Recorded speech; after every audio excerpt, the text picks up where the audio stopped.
Welcome back to Nick Lenz's Comic Corner Classic Non-Classics. This is episode number 1857 and Doubleshot number 1751. I have two DC stuff here. First up is a Batman trade. Now, I did technically review Volume 1 of this in a previous video. This is Volume 2 of Batman Black and White. This contains the Batman Black and White backup feature from issues 17 to 49 of Batman Gotham Knights. Each of these stories are done by various people. The first story, Case Story, is done by Paul Dini, Alex Ross. Batsman is written and leathered by Ty Templeton. The artwork is done by Mari Silverin.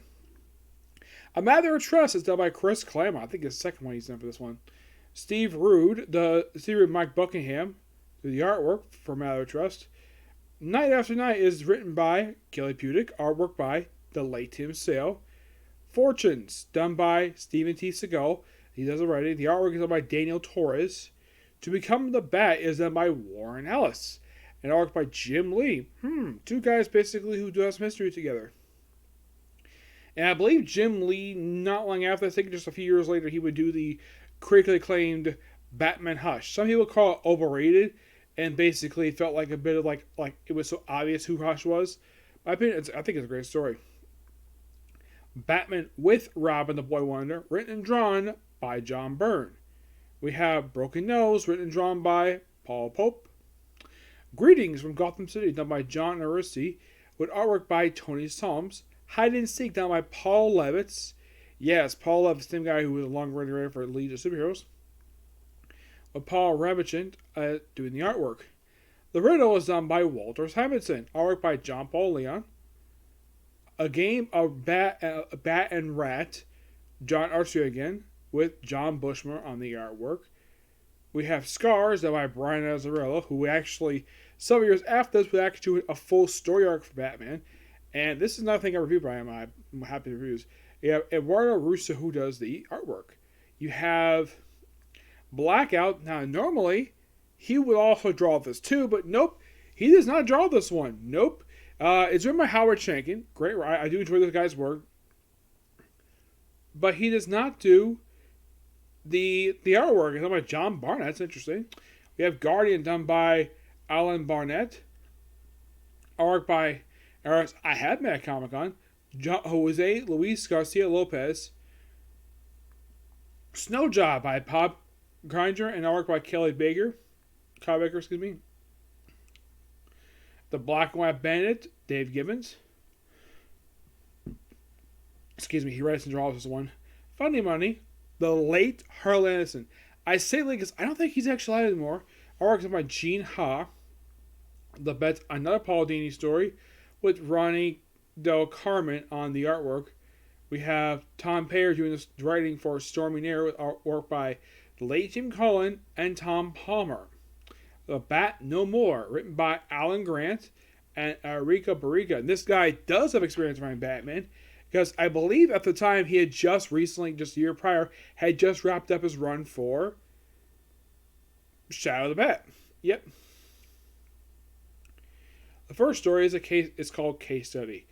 And it's just basically just a noir story. It's kind of in the way, also featuring appearance by the original Red Hood, who's actually the Joker. Yeah, it's a story featuring the Joker. I love the artwork here. It's so good. It's kind of a Joker Harley-esque story. They have Batsman, where you have Batman acting like a kid for some reason. Where it's like,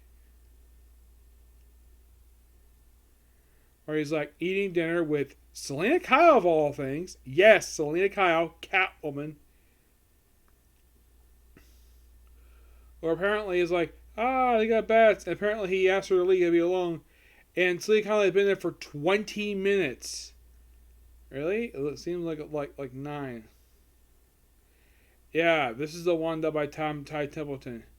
And she just grabs a couple things, takes her like, time to be alone. I have faith.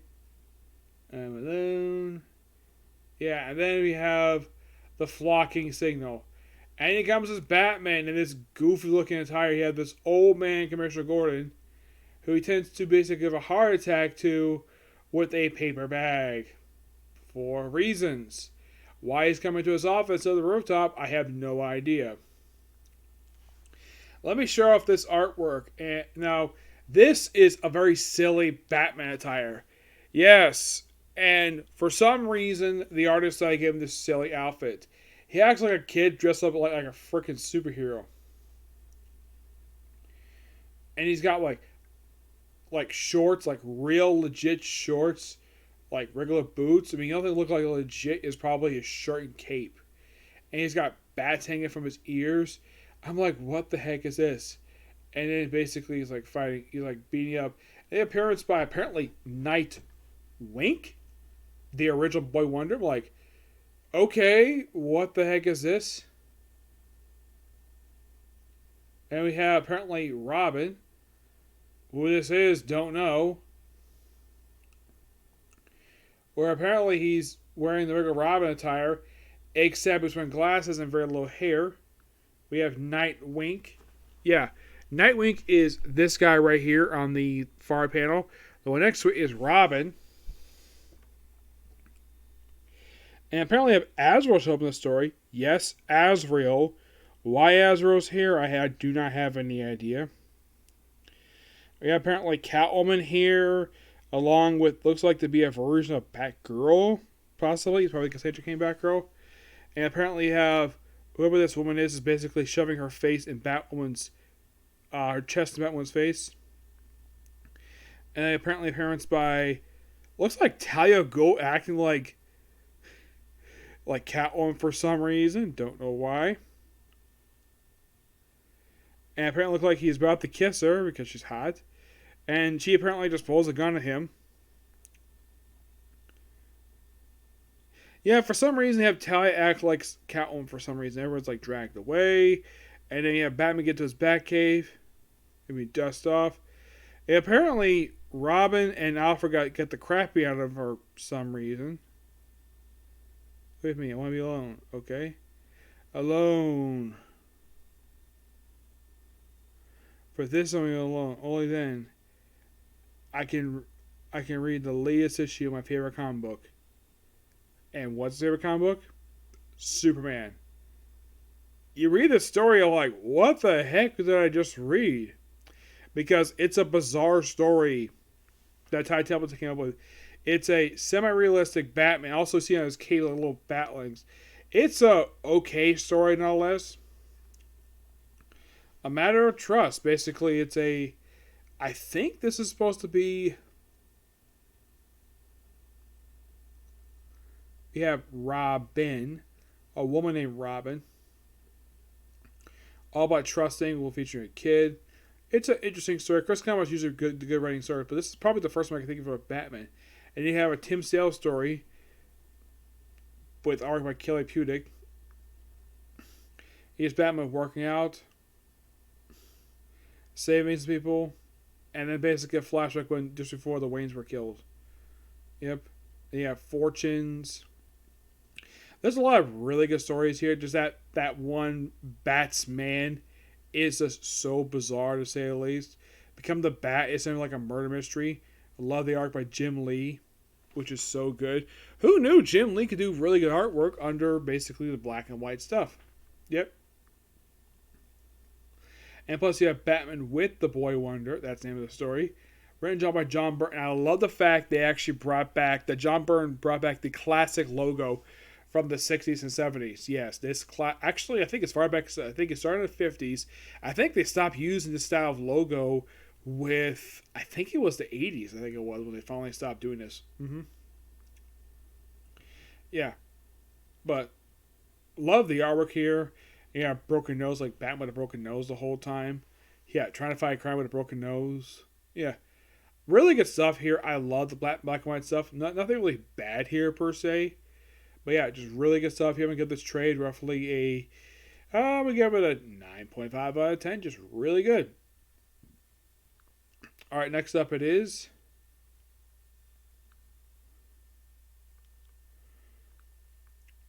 because basically I'm discussing the air trade soon. I figured out, and I tried to get the physical trade the first time for this one. So I decided screw it because I couldn't get it, so I decided to just view the individual issues. We're discussing the first 6 issues of The Fury of Firestorm, The Nuclear Men. There it is. And by the way, the Firestorms, yes, I say Firestorms because they have Jason Rusch and Ryan Raber, 2 separate Firestorms. And I love the fact they kept the same color schemes. Excuse me, they had pretty flashpoints. Jason Rusch was basically known for using a gold palette when it comes to him like becoming Firestorm. Now, there's no thing inside of their mind per se.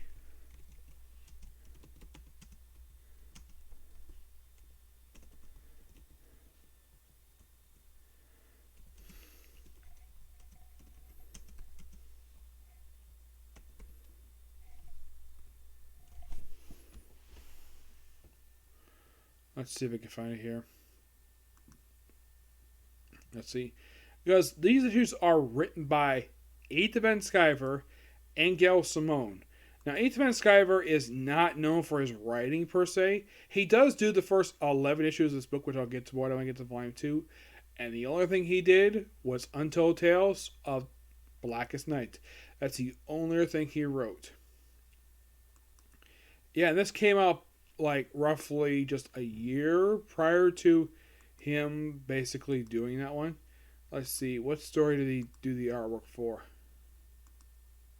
He did Instant and Krager. I think it's a Sinestro story. Yeah, it's Sinestro Core story. That's basically what he did for the book. And that was in 2010. These were released like the following like year. As for Gail Simone herself, this actually was one of a few books she did at DC from about 2011, about 2016.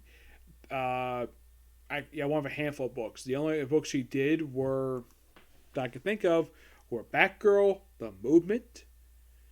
No, she didn't work on Birds of Prey. Some people might think, oh, she worked on Birds of Prey? Nope, she did not work on Birds of Prey at all. That was completely somebody else. And Secret Six. This actually was launched at the start of New 52, though she did leave after a short period of time in the book. Yeah, I think she only did just the opening 6 issues. I don't think she did the whole year of the run. I don't think she did.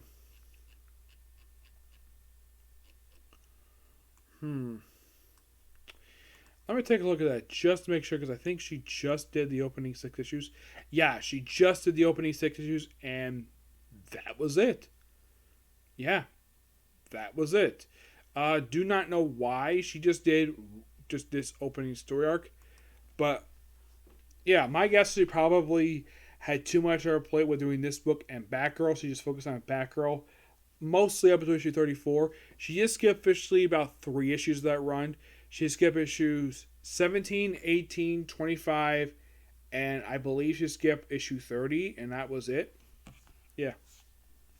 Now, the Fury of Firestorm. Now, they do, in fact, at one point merge at the end of the first issue to form this ugly creature known as the Fury. Yes. Now, why in the world is there 2 types of Firestorms? I don't have any idea. Aside from the fact that these 6 issues do have the first post-Flash appearance of both Ronnie Raymond, Jason Rusch. They also have the Russian Firestorm. Mikhail Pusik. He pops up here too. Except he's got a purple head. Yeah, but at least they feature him. Yeah, and this is during a period of time where we have a whole bunch of Firestorms. Yes, why the heck that Ethan and Skyler thought this was a good idea, I have no idea why, but that's pretty much basically what this is. And we also have this agency going after him too. Also, Jason Rush's girlfriend is here. Yeah, apparently Ethan Van Sciver, remember the Jason Rusch Firestorm book.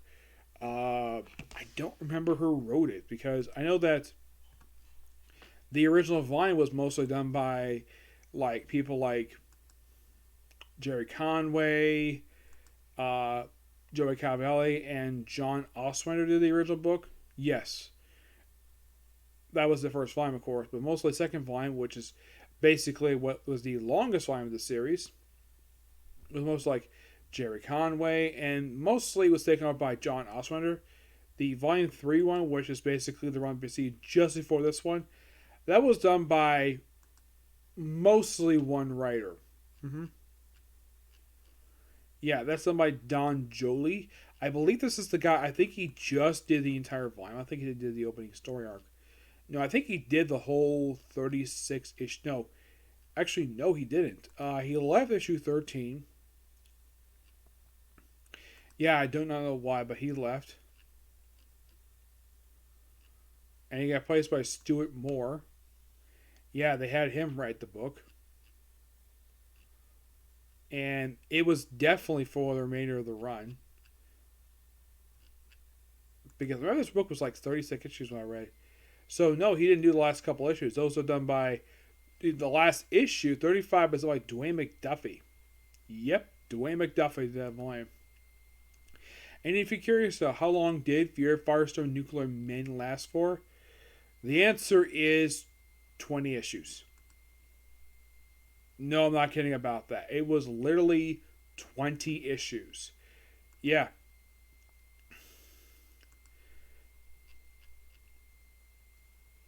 Now, the Fury was just some random monster they just have merge into whenever they get angry. And the Fury itself only appeared just in these opening 6 issues, so they skip a couple issues. It does appear one more time after this, and a Secret Wars issue, and that's it for the Fury. Yep.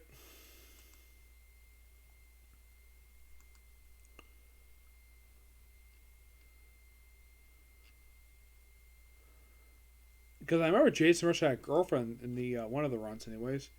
Yes. Alvin Rush was the father of Jason Rush. Yeah, this book was definitely his first appearance, and he was a character for Flashpoint they brought in here. And Joni Raymond is Firestorm's mom. Yep. Really beautiful woman. Yep. He had this group called the Dog Team. Yes, seriously. The Dog Team. That is seriously what this group is called. And they're only here for the opening 3 issues. You also have Director Zether. And she is here for pretty much the entire original era of this book. Yeah, she's here for pretty much like the opening 7 issues. She's absent for a few, and then she's come back for a couple more issues after that, and that's it for her. Yeah, so I'll basically finish up talk. I've already talked about Secret Wars issue, but when I do Volume 2, that's when we pretty much be done with the character. Mm-hmm. Oh yeah, and if you're curious, now, like typical New 52 issues, there's a cameo issue by Pandora. And you're thinking, where's the cameo? Excuse me. I'm looking here because basically it's kind of difficult. Half the time when it comes to these cameos for Pandora, they are very difficult to find. Oh yeah, we also had the first splash appearance of... Okay, you see this woman with the blue hair? That is Firehawk. Yes, so at one point, yeah, she is not a separate Firestorm per se. That's what she was called pre-Flashpoint. Here, she's definitely called that.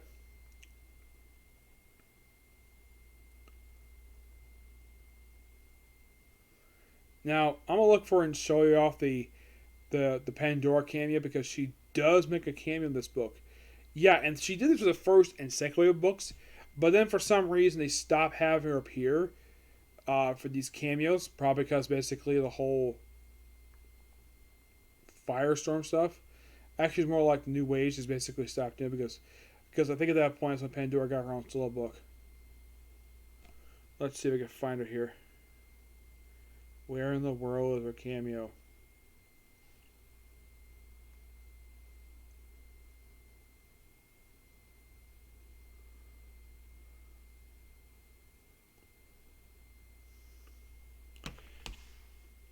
Yeah, I can't seem to find it. Let's see. Where did it say the cameo was?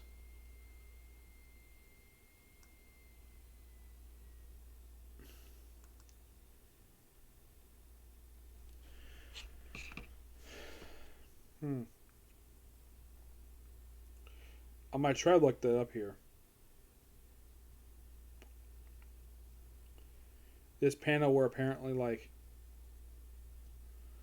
where she shows up in. I might try to find it. Because I found the cameo apparently where she makes a quick cameo.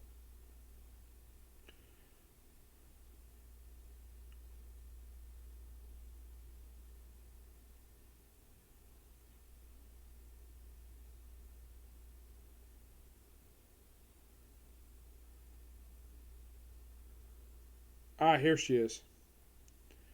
Found her. Yes, I found it. It's almost a blink and you miss it cameo, but there she is. There's Pandora. That's your cameo for Pandora. Yeah, half the time it's basically very. And by the way, they only stay as this. They say this also in the following issue as well. It does pop up for issue 6, and that was pretty much it when it comes to like the Fury. Mm-hmm. Yeah. Now the dog team themselves are pretty much taken care of by issue 3 of this book, and I don't think they're killed off. They just stopped appearing in the book for some strange reason. Yes. We also have this group called Helix. Actually, it's more like a guy who was one of the Firestorms.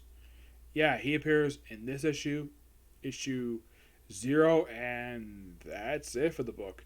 Yeah, they bring him in here just for a couple issues. He's basically the wife. You also have the Hyena team. Yeah, they apparently had appearing here. And they're here to issue 4 and pop up 11, and that's it. That's it for them. Yep. So you might ask, who's the main villain of this run? Answer, no idea. Mm-hmm. Yeah.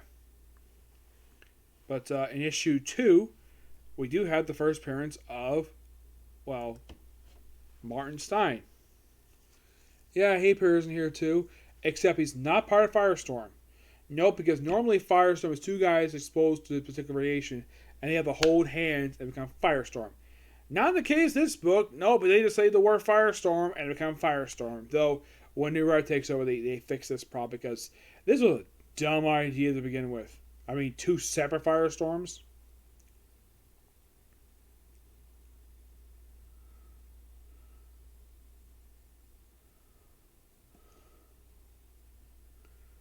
Yeah. Okay, so yeah, apparently at some point in issue 2, we had the first appearance of Martin Stein. Yeah, Martin Stein himself basically is the guy behind it. He's the creator of the Firestorm Matrix. Yeah, and the police are after the families for some reason. Then we have this guy named Helix, who only pops up in this issue, and I believe pops up issue 0, and that's it for him. Yeah. So it's almost like, yeah, we have the 2 Firestorms fighting 2 random group of thugs. And fight this guy, Helix, who is here for this issue.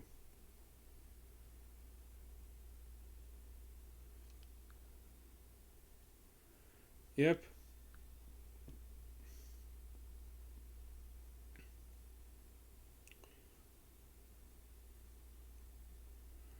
Yeah, then we have issue 4.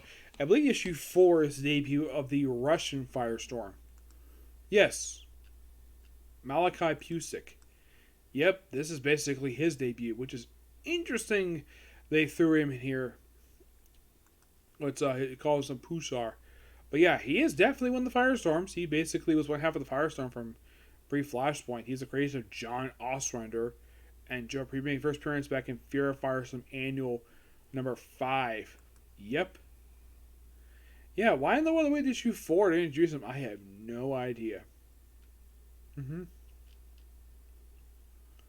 Yeah, Pusher himself, like, he basically was one half of Firestorm throughout the John Ostrander run for Firestorm. He was practically there up until 85, and he was absent the remainder of the series until he popped the big for 100. He did return for the Jason Rush book, but he made sporadic appearances since then. Now, in the case of this guy here, Mikkel, he only appears in this book, and then after this, guess where next appearance is? Like, his next appearance, once this book wraps up, he, after, I'm going to talk about this more, but his next appearance is in Doomsday Clock. No, seriously, his next appearance is in freaking Doomsday Clock. I'll talk more about this when I get to the final issues of this run. Mm-hmm. Yeah, great idea to bring in Pusar. Yeah, bringing Mikkel was a great idea. Mikkel is actually his real name.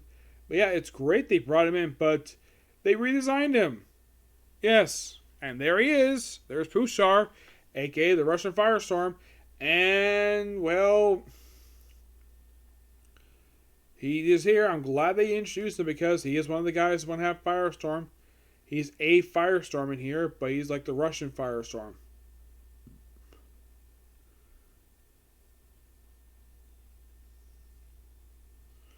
Yeah.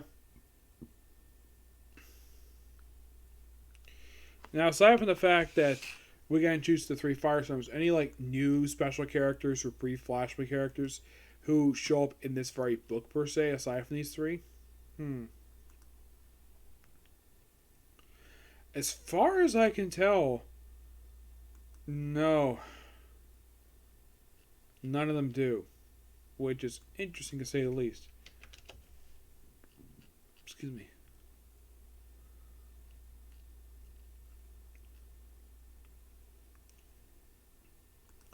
Oh, by the way, their hometown is a place called Walton Mills, which only appears in this book and The Legend of Tomorrow, and that's it. Yep, that's pretty much what it comes to that one.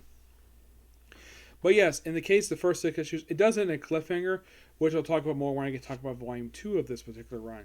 But yeah, really good stuff here. I think the Fear of Firestorm book is really interesting to say the least. Yeah, talk about this more when I get a chance to talk about, well, next volume, whenever that is. Okay? So yeah, that's it, Cycle of You. Next to, not Comic Corner, and then it's on to, well, Overlord after that, okay? Next video.